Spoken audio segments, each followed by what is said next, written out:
What's good? It's your boy Fanon. Monday morning, I just had a good weekend of fights. Mikey Garcia, Sergey Lipinets, Oscar Valdez against Scott Quigg, and of course we had Regis Ruguru Porgray against Julius Ndungo. The subject of this video is going to be Mikey Garcia and the fact that his promoter, or the promoter of the last fight that took place, which is Richard Schaefer. Richard Schaefer of the infamous Golden Boy Promotions versus Al Heyman situation. Former president of Golden Boy, who now has his own promotional company, talked about Mikey Garcia being serious about wanting to get in the ring with Errol Spence Jr. So I'm going to give my thoughts on that. And just in short, I think that I got to commend him for wanting to do it. And I do think that Mikey Garcia is a top-notch, pound for pound caliber boxer. And, I was very impressed with what he did this weekend, overcoming a tough opponent. But, I really don't want to hear about a potential matchup between him and Errol Spence Jr. anytime soon, until both sides of that equation, Errol Spence and Mikey Garcia, work out the things that they have to work out in their own weight divisions. Now, with that said, before I get into the specifics of it, please subscribe to the channel. We're going to do live streams. We've really been moving towards doing a lot more live streams. Try to do one live stream for every two recorded videos or processed video that I do. But the best way to know about that, the live streams, is to get notified. And so if you hit the subscribe and the bell icon that's next to the subscribe button, then you can be notified of when we're having the live streams, so that we can have a real-time discussion, in not only between you and myself, also but between the other subscribers, because we have a very mature, no nonsense, very friendly environment in the live streams. So, I hope you'd be willing to do that. Also, hit me up on my Twitter. I'll put the link to this article on the Twitter page today. So, there's an article that came out by Richard Schaefer. It says, "No challenge," Schaefer says. The article, is by Keith Eidick, and it quotes Schaefer, "No challenge too big for Mikey Garcia, not even Spence. Nothing Mikey Garcia attempts to accomplish inside the boxing ring moving forward will surprise Richard Schaefer. The veteran promoter wouldn't even be shocked if Garcia eventually moved up to welterweight to challenge unbeaten IBF champion Errol Spence. That fight might be a little too ambitious even for the highly skilled Garcia, but he has discussed possibly boxing at welterweight. Garcia's unanimous decision victory over Sergey Lipinets in their 12-round, 140-pound title fight Saturday night made him a world champion in a fourth weight class. The Oxnard, California native expects to move back down to lightweight for his next fight. The 30-year-old Garcia, who's 39-0 with 30 KOs, also owns a WBC 135-pound championship, has mentioned title unification fights against WBA champion Jorge Linares, 44-3 with 27 KOs, and IBF champ Robert Easter, who's 21-0 and 14 KOs, as his top options in that order. In his following fight, the newly crowned IBF World Junior Welterweight Champion could skip over the 140-pound divisions, which he has now beaten Lipinets and Adrian Bronner to make his welterweight debut. "I told you, man, you're going to give me a heart attack," said Schaefer, whose company promoted the card headlined by Garcia Lipinets at the Freeman Coliseum in San Antonio. He's like, "Oh, I wouldn't mind going to fight somebody like Errol Spence." And I said, "Oh, you must be kidding me." He said, "Oh, no, I really think it's a good fight." So he wants to keep challenging himself to fight the best. I think that is a hallmark of an all-time great, a truly great fighter who believes in himself, that he can fight anyone and everyone, and he can beat everyone. So we'll have to see. I mean, with Mikey, nothing surprises me. No challenge is too big for him. Like Garcia, Spence is generally regarded as one of the top 10 boxers pound for pound in the sport since Spence, 23-0 with 20 KOs, would have a size advantage over Garcia. However, is considered one of the most powerful punchers within the 147-pound division. Garcia didn't mention Spence specifically during the post-fight press conference early Sunday morning, yet he did discuss potentially fighting at welterweight. After another lightweight fight, move up to whatever option's greater, either at 140 or even 147, Garcia said. I want to take challenges because that's the only way that I'll be remembered. You know, if I take easier fights, it doesn't, people won't give you the recognition. People won't accept you as a champion. But if you take on the biggest challenges available, people will always love you for that. Okay, I can appreciate what he's saying. Absolutely, I do. Especially in the last portion of that, where he says that, you know, people do appreciate you for taking on big challenges. And Errol Spence Jr. certainly would be a very, very big challenge for him. One that I personally think would be a good fight for as long as it lasted. And that because I think that Mikey Garcia is a very good boxer. He fights on the back foot very well. I saw that in the Sergey Lipinets fight. I also saw that in time in the Adrian Bronner fight. However, I think that Errol Spence Jr. is just a special type of beast up there at 147. I think is a guy that probably his career could probably end up at 160. And Mikey Garcia, to me, looked very filled out at 140. And that means, you know, he walked in the ring at 147 pounds, where he might be giving up, you know, as much as 15, 20 pounds to Errol. He might give up 15, 20 pounds to Errol Spence Jr. when it's all said and done, when they actually walk into the ring.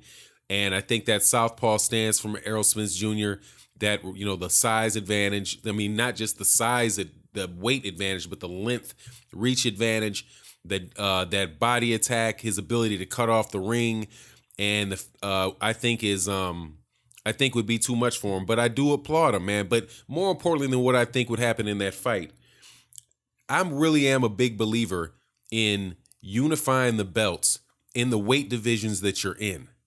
And from Mikey's perspective, I can understand him wanting to do what he says he wants to do and go up, you know, jump between 135 to 140. Maybe we'll jump to 147. And if I get back to 147, if I win at 147, maybe I'll jump back to 135. I'm okay with all of that. As long as you're not holding the belts. As long as you're not holding the belts in the process. I think that Mikey Garcia could do those things without holding the belts.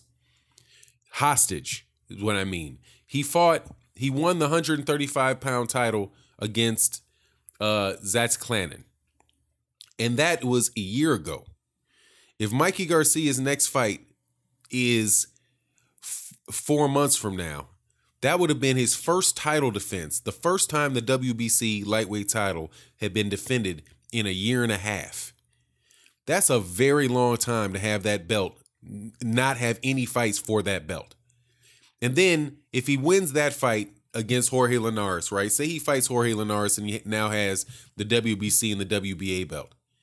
Is he going to then jump up to 147 pounds, fight Lamont Peterson or fight Danny Garcia? Because I think a fight that would be more realistic would be Danny Garcia. You know, is he going to move up and fight Danny Garcia?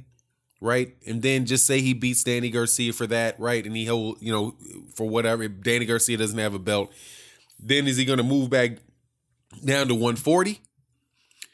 Right? So, and the same thing applies, right, to the belt at 140. So now he's going to move back to 135, right? So we know that the IBF 140-pound belt more than likely won't be defended until 2019. Because unless Mikey's going to fight 3 times this year, right, and he's going to go back down to 135, then back up to 140, then what's going to happen with the IBF? What's going to happen with the IBF belt? Is he going to keep it now that we know he's going back to 135? Is he going to vacate the 140 IBF pound belt? So, you know, to me, I definitely think he has the skills to do that. As far as what I'd like to see him do, I'd like to see him fight at 100 if he can make 135, because honestly, that's going to be a tough road for him. because at least in my viewpoint, that's going to be a tough road for him because he's already allowed himself to come in for a fight at 147 pounds. He hasn't made the weight. He hasn't made 135 pounds now in a year and a half.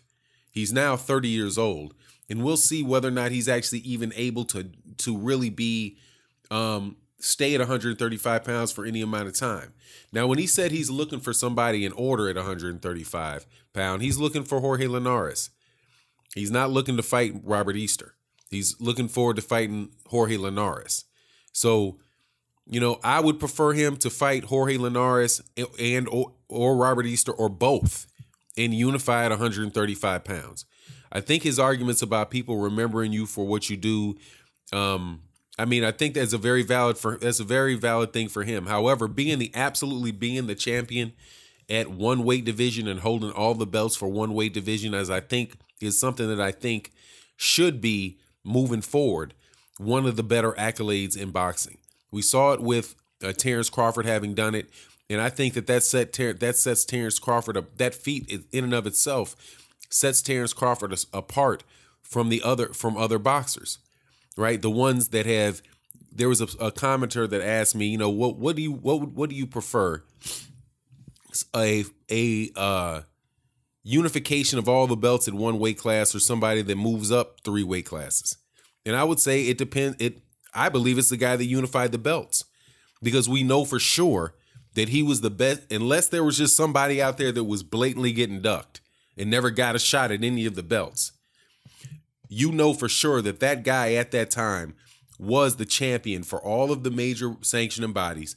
Therefore, he is the best. He is the only champion in that weight division. You can have a guy go up 3 weight divisions and never fight the best fighter in a division. If you could argue that they are themselves the best in that division, but it's completely plausible, and it has happened where people have gone up weight divisions and never fought the best guy in the division. Case in point right now is Vasyl Lomachenko. Vasyl Lomachenko is supposed to be fighting, I believe that he's going to fight Ray Beltran. There's been a lot of talk on the internet and articles about the fight between Vasyl Lomachenko and Jorge Linares being almost completed, right?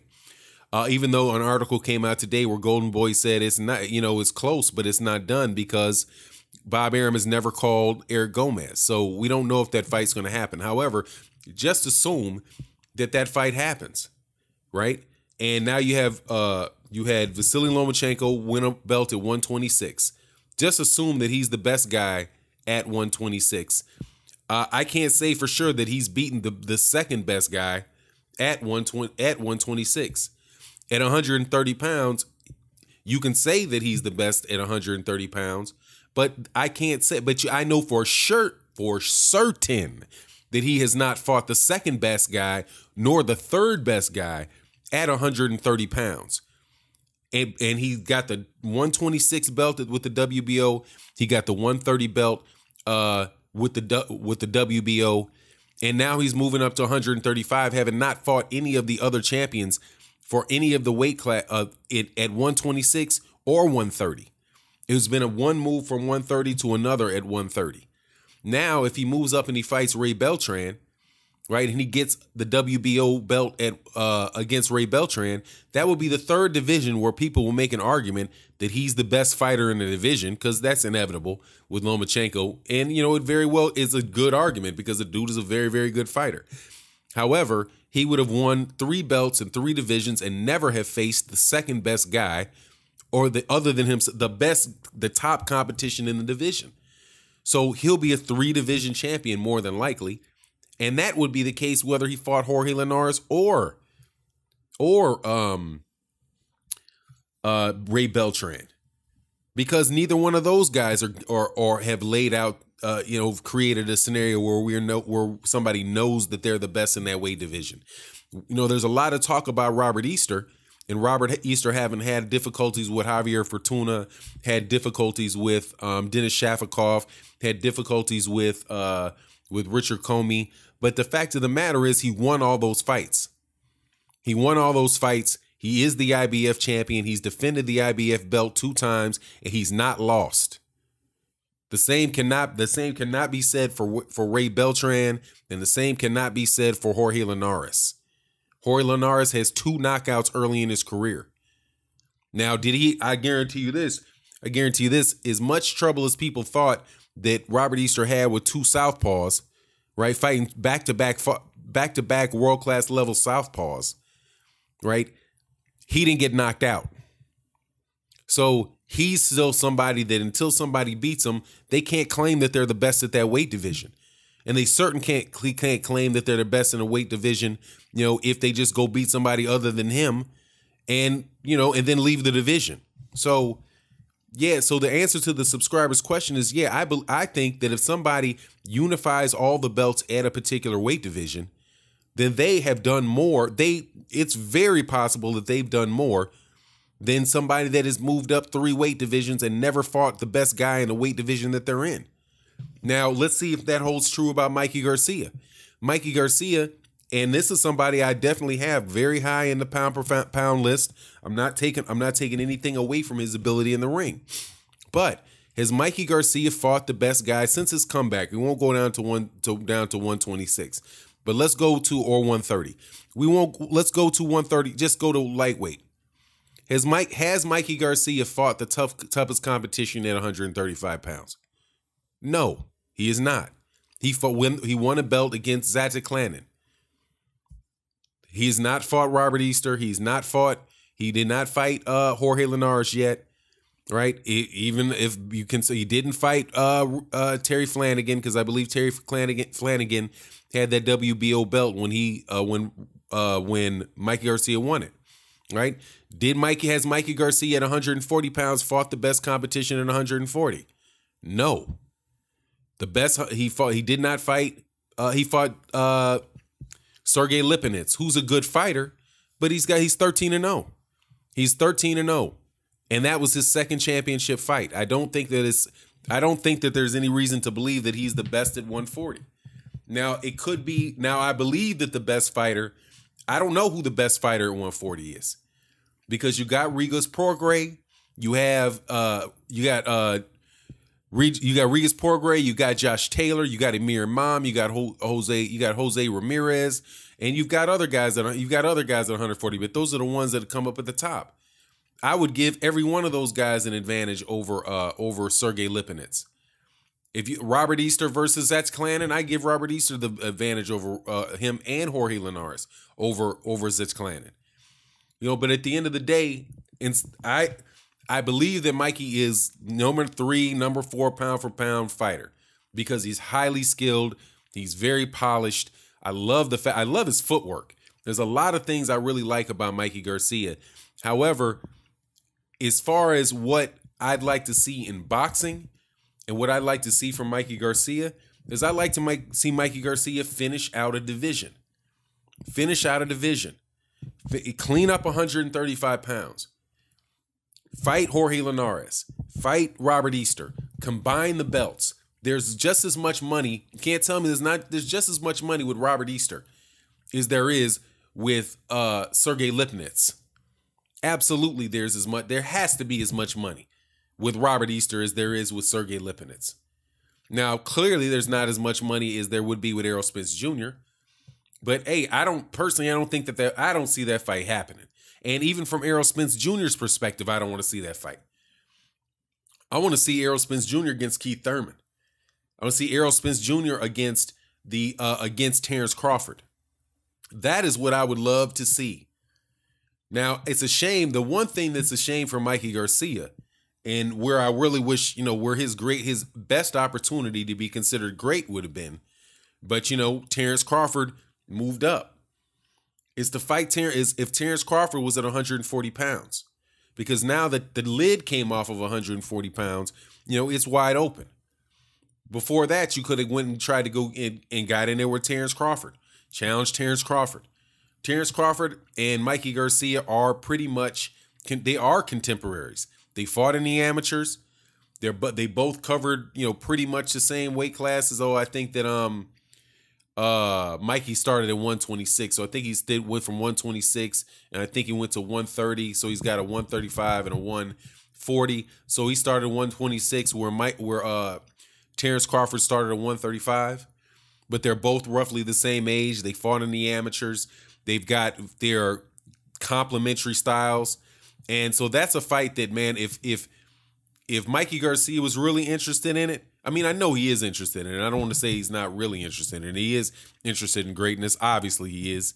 But just like the interview that I did with Regis Porgray, and Regis Porgray said that Mikey, Mikey wants the names, Mikey wants the money. Well, there's Terrence Crawford. That's the name.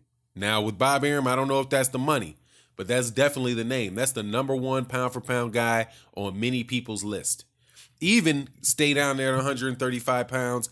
He can get Vasily Lomachenko. Yeah, that's top rank. If you take the top rank stuff out of the equation, he can stay down there at 135.